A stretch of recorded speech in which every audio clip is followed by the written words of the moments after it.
Dok, apa sih penyebab anak sulit buang air besar? Hai Moms and Dad, kita bertemu lagi. Kali ini kita akan sharing tentang sulit buang air besar atau konstipasi. Konstipasi itu sendiri dibagi menjadi dua, yaitu konstipasi akibat kelainan organ dan konstipasi fungsional atau tanpa kelainan organ. Hampir 95% kasus sulit buang air besar pada anak adalah konstipasi fungsional atau tanpa kelainan organ. Konstipasi fungsional didiagnosis apabila gangguan buang air besar terjadi selama 2 bulan dengan minimal 2 dari gejala berikut. Yang pertama, buang air besar kurang dari 3 kali dalam seminggu. Yang kedua, minimal mengalami 1 kali episode kecipirit dalam 1 minggu. Yang ketiga, tinja tertahan sehingga teraba benjolan pada daerah kiri bawah perut. Yang keempat, buang air besar keras dan sakit. Yang kelima, tinja besar tampak pada anus. Atau yang keenam, pada anak yang lebih besar, tinja yang besar dan keras tersebut dapat menyumbat toilet.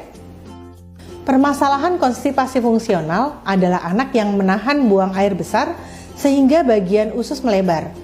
Dan terjadi penurunan sensasi usus sehingga gerakan usus menjadi melambat. Penyebab konstipasi fungsional tidak diketahui secara pasti.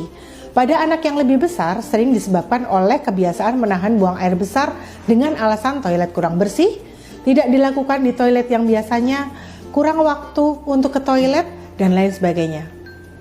Makanan yang kurang serat, kurang minum, alergi protein susu sapi dipercaya memberikan kontribusi terhadap kejadian konstipasi. Gejala yang dirasakan anak dengan konstipasi yaitu buang air besar kurang dari 3 kali dalam seminggu. Kecipirit terutama pada anak di atas 3 tahun dan di malam hari. Nyeri saat buang air besar. Tinjanya besar. Ada nyeri perut. Sekitar 20% anak dengan konstipasi mengalami masalah psikis. Demikian seputar konstipasi.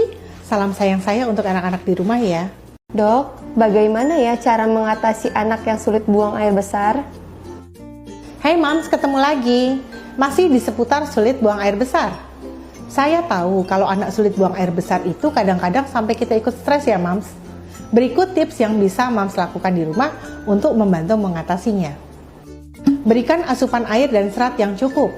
Beberapa serat tertentu apabila dikonsumsi berlebihan malah menyebabkan konstipasi. Buatlah susu formula sesuai aturan pakainya. Sekitar 20% bayi yang mengkonsumsi susu formula mengalami konstipasi akibat komposisi protein whey dan kasein yang tidak sesuai. Toilet training terutama pada anak usia di atas 3 tahun dilakukan dengan cara memintanya duduk di toilet dengan kedua tungkai menyentuh lantai selama 5-10 menit dan dilakukan setiap selesai makan untuk melatihnya mengeluarkan tinja. Penggunaan obat pencahar baik melalui mulut atau anus dilakukan di bawah pengawasan dokter.